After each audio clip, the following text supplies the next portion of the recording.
नमस्कार, मी श्वेता अंकले. तरुण भारत न्यूज बुलेटिनमध्ये आपल्या सर्वांचे स्वागत. आता पाहूया ठळक घडामोडी. इराण विरुद्ध इस्रायल व अमेरिका यांच्यातील युद्धामुळे मध्य पूर्वेतील तणाव वाढला आहे.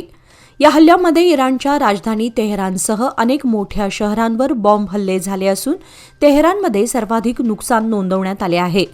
या हल्ल्यामध्ये इराणचे सर्वोच्च नेते अयातुल्ला अली खामेनेई यांचा मृत्यू झाला असून इराणने बदला घेण्याची तयारी सुरू केली आहे आणि इस्रायलसह 9 देशांना टार्गेट केले आहे. भारताच्या गृह मंत्रालयाने सर्व राज्यांना 28 फेब्रुवारीला पत्राद्वारे अलर्ट जारी केला असून इराणी कट्टर समर्थकांच्या भडकाऊ भाषणांवर लक्ष ठेवण्याचे तसेच देशामध्ये संभाव्य विरोध प्रदर्शनांबाबत सतर्क राहण्याचे निर्देश दिले आहेत. पत्रात कायदा व सुव्यवस्था राखण्यासाठी आवश्यक उपाययोजना करण्याबाबतही स्पष्ट सूचना देण्यात आल्या आहेत.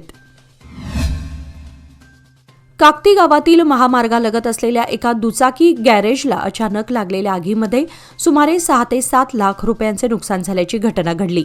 आगीचं नेमकं कारण अद्याप स्पष्ट झालं नसून माहिती मिळताच समाजसेवक गजानन गव्हाणे यांनी अग्निशामक दलाला कळवल्यानंतर जवानांनी तात्काळ घटनास्थळी धाव घेत आग आटोक्यात आणली. मात्र तोपर्यंत गॅरेजमधील साहित्य, उपकरणे आणि दुचाकींचे मोठे नुकसान झाले होते. विक्रम आनंद या युवकाने कर्ज काढून कष्टातून उभारलेले हे गॅरेज त्यांच्या कुटुंबाच्या उदरनिर्वाहाचे एकमेव साधन असल्याने या घटनेमुळे कुटुंबावर आर्थिक संकट ओढवले आहे. काकती परिसरामध्ये 5 स्टार हॉटेल्स आणि औद्योगिक वसाहतींमुळे दिवसेंदिवस लोकसंख्या वाढत असून येथे कायमस्वरूपी अग्निशामक दलाचे केंद्र उभारणे अत्यावश्यक असल्याची मागणी नागरिकांकडून होत आहे. यावर्षी गावात आग लागल्याची ही तिसरी घटना असल्याने नागरिकांनी प्रशासनाने तातडीने याकडे गांभीर्याने लक्ष द्यावे अशी मागणी केली आहे. बेळगाव महानगरपालिकेच्या सोमवारी झालेल्या परिषद बैठकीमध्ये सिटीज 2.0 योजनेसाठी महत्त्वपूर्ण ठराव मंजूर करण्यात आला. महापौर मंगेश पवार यांनी या प्रकल्पासाठी आवश्यक असलेल्या 20% निधीचा पालिकेचा हिस्सा 3 हप्त्यामध्ये देण्याची तयारी दर्शवली. बैठकीत त्यांनी सांगितले की योजनेच्या प्रभावी अंमलबजावणीसाठी पालिकेचा सक्रिय सहभाग आवश्यक असून निधी टप्प्याटप्प्याने उपलब्ध करून दिला जाईल. यापूर्वी स्मार्ट सिटीच्या व्यवस्थापकीय संचालिका कविता यांनी विश्वास या उपक्रमांतर्गत कर्नाटकातील 7 स्मार्ट सिटींपैकी बेळगावची निवड झाल्याची माहिती दिली होती. सुमारे 135 कोटी रुपयांच्या या योजनेवर सविस्तर चर्चा झाल्यानंतर अखेरीस परिषदेकडून अधिकृत मंजुरी देण्यात आली. मंगळवार दिनांक 3 मार्च रोजी होणाऱ्या ग्रहणाच्या पार्श्वभूमीवर बेळगाव शहरातील प्रसिद्ध श्री कपिलेश्वर मंदिरात विशेष पूजा अर्चेचे आयोजन करण्यात आले आहे. हे ग्रहण देशासह बेळगावमध्येही दृश्यमान होणार असल्याने मंदिर प्रशासनाने आवश्यक उपाययोजना केल्या आहेत.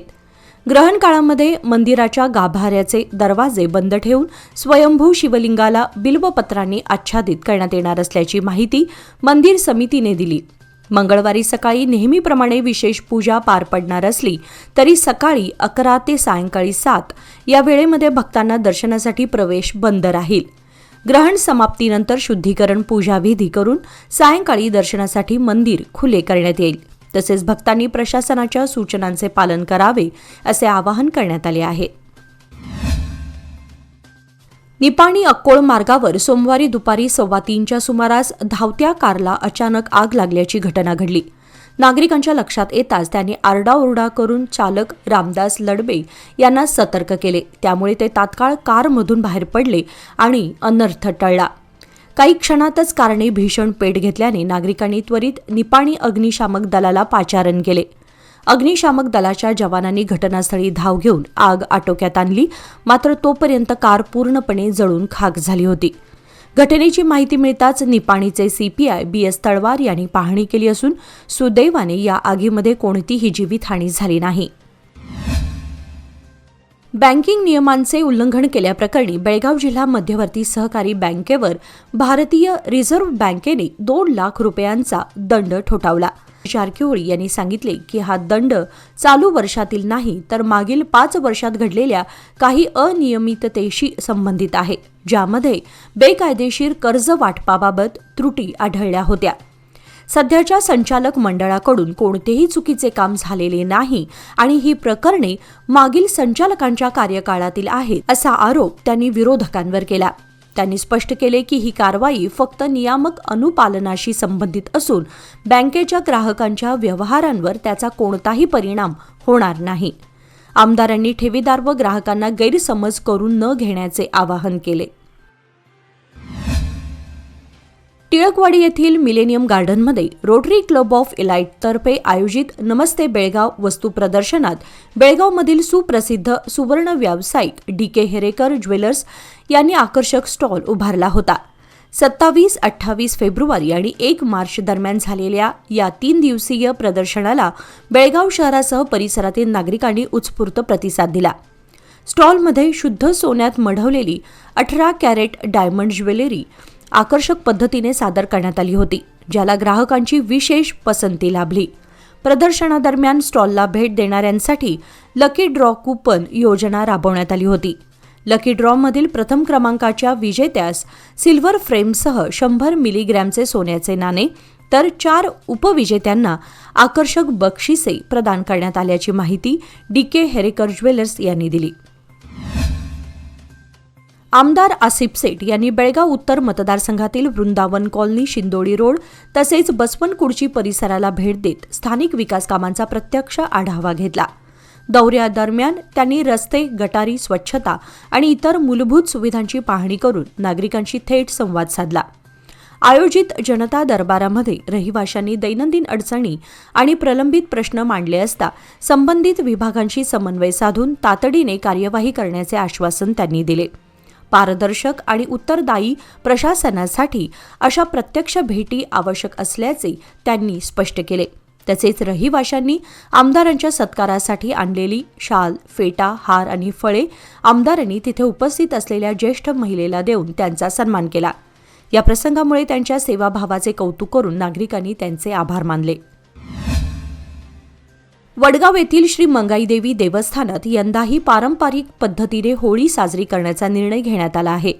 या पार्श्वभूमीवर शनिवारी श्री मंगाईदेवी पंच मंडळाची बैठक पार पडली.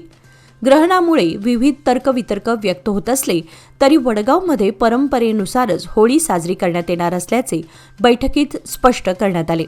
होळीनंतर 5व्या दिवशी रंगपंचमीही उत्साहात साजरी केली जाणार आहे. नागरिकांनी दरवर्षीप्रमाणे पारंपरिक पद्धतीने होलिकोत्सव साजरा करावा असे आवाहन पंच मंडळाकडून करण्यात आले. राष्ट्रीय विज्ञान दिनानिमित्त अथणी तालुक्यातील सत्ती गावातील पाटील पब्लिक इंग्लिश मीडियम स्कूलमध्ये 8वीतील विद्यार्थी श्रीशैल कलागौड जगदेव याने स्वतः तयार केलेले ट्रॅक्टर मॉडेल शाळेला भेट दिले आणि सर्वांचे लक्ष वेधले. लहान रोपट्यातून मोठेपणाची चाहूल लागते अशी म्हण खरी ठरवत श्रीशैलने घरातील निरुपयोगी वस्तू वापरून 80 किलो वजन ओढू शकणारा ट्रॅक्टर तयार केला आहे. मर्यादित साधन सामुग्रीतून तयार केलेले हे मॉडेल केवळ कल्पकतेचे नाही तर तांत्रिक समज आणि मेहनतीचेही प्रतीक आहे. या अभिनव प्रयोगामुळे शाळेतील विद्यार्थ्यांमध्ये विज्ञानाविषयी उत्सुकता निर्माण झाली असून शिक्षक आणि पालकांकडून त्याचे कौतुक होत आहे. भविष्यातही अशा नवकल्पना साकार करण्याचा निर्धार श्रीशैलने व्यक्त केला आहे. इराण-इस्रायल युद्धस्थितीमुळे परदेशातील विमानतळांवरील उड्डाणे अचानक रद्द झाल्याने अनेक भारतीय प्रवासी परदेशात अडकले असून त्यामध्ये कर्नाटकातील बळ्ळारी जिल्ह्यातील सुमारे 32 जणांचा समावेश आहे. या अनपेक्षित घडामोडींमुळे अन्न, निवास आणि पुढील प्रवासाबाबत अनिश्चितता निर्माण झाली असून प्रवाशांची मोठी गैरसोय होत आहे.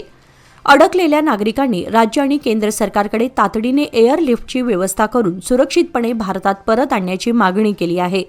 कर्नाटक सरकारने आपत्कालीन हेल्पलाईन सुरू केली असून परिस्थिती सुरळीत होईपर्यंत सुरक्षित ठिकाणी थांबण्याचे आवाहन प्रशासनाने केले आहे. दरम्यान एम्बेसी ऑफ इंडिया अबुधाबी आणि consulate general of India Dubai हे UAE प्रशासन व संबंधित एअरलाईन्सशी सातत्याने संपर्कात असून अडकलेल्या भारतीयांना आवश्यक मदत व मार्गदर्शन केलं जात असल्याचं अधिकृत सूत्रांनी सांगितलं आहे. T20 क्रिकेट ना मला जाम आवडतं, पण माझे पैसे इन्व्हेस्ट करताना मात्र मी गेल नाही तर गावस्करच बनतो. FD मध्ये नेहमी इन्व्हेस्ट करतो, कारण FD आहे तर स्टेडी आहे. लोकमान्य FD सोबत मिळवा best interest rate. Lokmanya FD आहे तर स्टेडी आहे.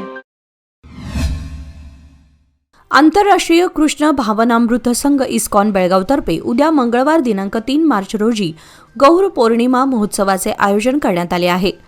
टिळकवाडी येथील श्री श्री राधा गोकुळानंद मंदिरात होणाऱ्या या कार्यक्रमाची सुरुवात सायंकाळी 6 वाजता कीर्तनाने होईल.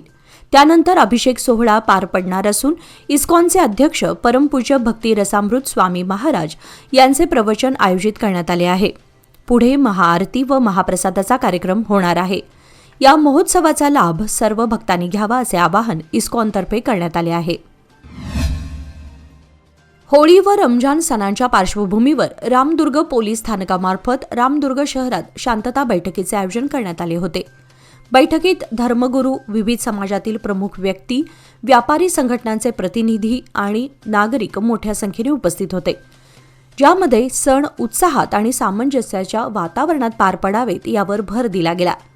रामदुर्ग पोलिसांनी सर्वांना संयम बाळगण्याचे आवाहन केले आणि सणांच्या काळामध्ये कोणत्याही प्रकारच्या गैरसमज, अफवा किंवा सोशल मीडियावरील भडकाऊ संदेश पसरू नयेत असे सांगितले. पोलीस प्रशासनाने कायदा व सुव्यवस्था बिघडवण्याचा प्रयत्न करणाऱ्यांवर कडक कारवाई होईल असा इशाराही दिला. नागरिकांनी संशयास्पद घटना तात्काळ पोलिसांना कळवावी आणि दोन्ही सण बंधुभाव, ऐक्य आणि शांततेच्या वातावरणात साजरे करण्यासाठी सहकार्य करावे असे आवाहन करण्यात आले. डाव्या चळवळीतील ज्येष्ठ नेते कॉम्रेड नित्यानंद स्वामी यांच्या निधनाने सामाजिक, राजकीय आणि श्रमिक चळवळींमध्ये शोककळा पसरली आहे. त्यांच्या निधनामुळे कम्युनिस्ट तसेच डाव्या लोकशाही चळवळीला मोठी व न भरून निघणारी हानी झाल्याचे व्यक्त केले जात आहे. दलित हक्क समिती कर्नाटक राज्य समितीने शोकसंदेश जारी करून त्यांना भावपूर्ण श्रद्धांजली अर्पण केली, तर DHSचे राज्य अध्यक्ष गोपाळकृष्ण हरळहल्ली यांनी त्यांच्या कार्याचा गौरव केला आणि दलित व श्रमिक हक्कांसाठी त्यांनी आयुष्यभर लढा दिल्याचे सांगितले. स्वामी यांनी कम्युनिस्ट पक्षाचे राज्य सचिव म्हणून कामगार संघटनांना बळकट केले आणि कोप्पळ जिल्ह्यातील दलितांच्या हक्कांसाठीचे आंदोलनात आघाडीचे नेतृत्व बजावले. त्यांच्या निधनाने सामाजिक न्यायाच्या चळवळीतील एक जिद्दी व लढवय्या नेतृत्व हरपल्याचे जाणवते. तसेच राज्यस्तरावर त्यांनी दिलेली मार्गदर्शनात्मक भूमिका सतत स्मरणात राहील. यावेळी अंगणवाडी कर्मचारी वर्ग उपस्थित होते. कोरेगल्ली शहापूर बेळगाव येथे सार्वजनिक श्री गणेशोत्सव मंडळाच्या वतीने मराठी भाषा गौरव दिनानिमित्त विविध कार्यक्रम आणि पाणपोईचे उद्घाटन उत्साहात पार पडले. कार्यक्रमाच्या अध्यक्षस्थानी कल्लाप्पा हांडे उपस्थित होते, तर कार्याध्यक्ष पुंडलिक मंडोळकर, अरुण कडोलकर आणि सुरेश बोकडे यांच्या हस्ते छत्रपती शिवाजी महाराज तसेच कुसुमाग्रज यांच्या प्रतिमांचे पूजन करण्यात आले. त्यानंतर महेश पाटील, रवी जाधव आणि गजानन शहापूरकर यांच्या हस्ते पाणपोईचे उद्घाटन झाले. यावेळी शिवाजी हवळनाचे यांनी मनोगत व्यक्त करताना इंग्रजी भाषेच्या वाढत्या प्रभावामुळे मराठी भाषा मागे पडत असल्याची खंत व्यक्त केली आणि सीमाभागात मराठी टिकवण्यासाठी पालकांनी मुलांना मराठी माध्यमातून शिक्षण देण्याचे आवाहन केले. कार्यक्रमामध्ये मराठी माध्यमातून शिक्षण घेणाऱ्या 50हून अधिक विद्यार्थ्यांचा शैक्षणिक साहित्य देऊन गौरव करण्यात आला असून मोठ्या संख्येने पदाधिकारी व नागरिक उपस्थित होते. बसरीकट्टी येथे रविवार दिनांक 1 मार्च रोजी सायंकाळी माऊलींच्या अश्वांचा भव्य रिंगण सोहळा भक्तिमय वातावरणात पार पडला. दिनांक 24 फेब्रुवारीपासून सुरू झालेल्या ग्रंथराज श्री ज्ञानेश्वरी पारायण सोहळ्याची सांगता या रिंगण सोहळ्याने करण्यात आली. सकाळी संत तुकाराम महाराज यांचे 11वे वंशज पुंडलिक महाराज देहूकर यांचे काल्याचे कीर्तन झाले असून त्याला भाविकांची मोठी उपस्थिती लाभली. कीर्तनानंतर गावातून दिंडी प्रदक्षिणा काढण्यात आली, तर दुपारी मारुती गल्ली येथे उभे रिंगण आणि मराठी शाळेच्या पटांगणावर गोल रिंगण सोहळा उत्साहात साजरा झाला. टाळ मृदुंगाच्या गजरात ज्ञानोबा तुकारामच्या जयघोषाने परिसर दुमदुमून गेला होता. गावात प्रथमच आयोजित या सोहळ्यास नागरिकांनी उत्स्फूर्त प्रतिसाद दिला. सार्वजनिक ठिकाणी मद्यपान करताना आढळलेल्या मुतगा येथील एका तरुणाविरुद्ध मारिहाळ पोलिसांनी गुन्हा दाखल केला आहे. ही कारवाई शनिवारी करण्यात आली. भरत रत्नाजी मुदगेकर वय 29 असं संबंधित तरुणाचं नाव असून बेळगाव बागलकोट मार्गालगत मुतगा येथील एका पेट्रोल पंपाजवळ तो मद्यपान करत असल्याची माहिती पोलिसांना मिळाली होती. त्यानुसार मारिहाळचे सहाय्यक पोलीस उपनिरीक्षक RM तळवार व त्यांच्या पथकाने घटनास्थळी जाऊन त्याला ताब्यात घेतले. या प्रकरणी त्याच्या विरुद्ध कर्नाटक अबकारी कायद्याअंतर्गत FIR दाखल करण्यात आला असून पुढील तपास सुरू आहे. वाघवडे गावातील एका मोकळ्या जागेमध्ये रविवारी सकाळी एकाच ठिकाणी 4 साप आढळल्याने परिसरात काही काळ भीतीचं वातावरण निर्माण झालं होतं. नागरिकांनी तत्काळ सर्पमित्रांना याची माहिती दिल्यानंतर घटनास्थळी दाखल झालेल्या पथकाने पाहणी करून त्यामध्ये नाग व धामण जातीचे साप असल्याचे स्पष्ट केले. धामण हा बिनविषारी साप असून त्यापासून कोणताही धोका नसतो.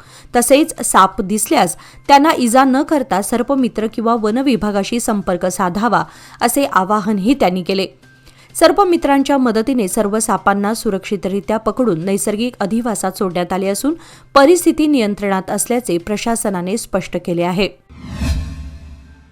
शुक्रवार दिनांक 27 फेब्रुवारी रोजी IMER महाविद्यालयात तृतीय सत्रातील HR विशेषीकरणाच्या विद्यार्थ्यांसाठी HR व्यावसायिक होण्यासाठी काय आवश्यक आहे या विषयावर अतिथी व्याख्यान आयोजित करण्यात आले.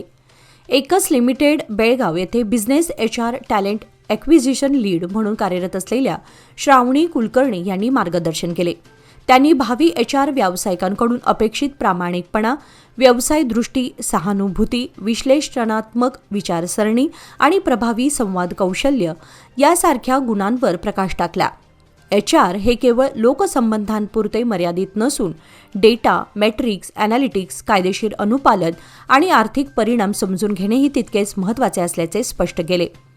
सत्र अत्यंत संवादात्मक आणि प्रेरणादायी ठरले असून कार्यक्रमाचे आयोजन डॉक्टर शैलजा हिरेमठ यांनी केले तर डॉक्टर आरिफ शेख यांनी पाहुण्यांचे स्वागत केले. होळी व रंगोत्सवाच्या पार्श्वभूमीवर बेळगाव शहर व उपनगरात कडेकोट पोलीस बंदोबस्त ठेवण्यात आला आहे. पोलीस आयुक्त भूषण बोरसे यांनी नागरिकांना आवाहन केले की उत्सवात कोणताही गैरप्रकार किंवा रंगाचा बेरंग करणारे कृत्य करू नये. शहरामध्ये 329 ठिकाणी होळी दहनाचे कार्यक्रम होत असून 180हून अधिक ठिकाणी रंगोत्सव साजरा केला जात आहे.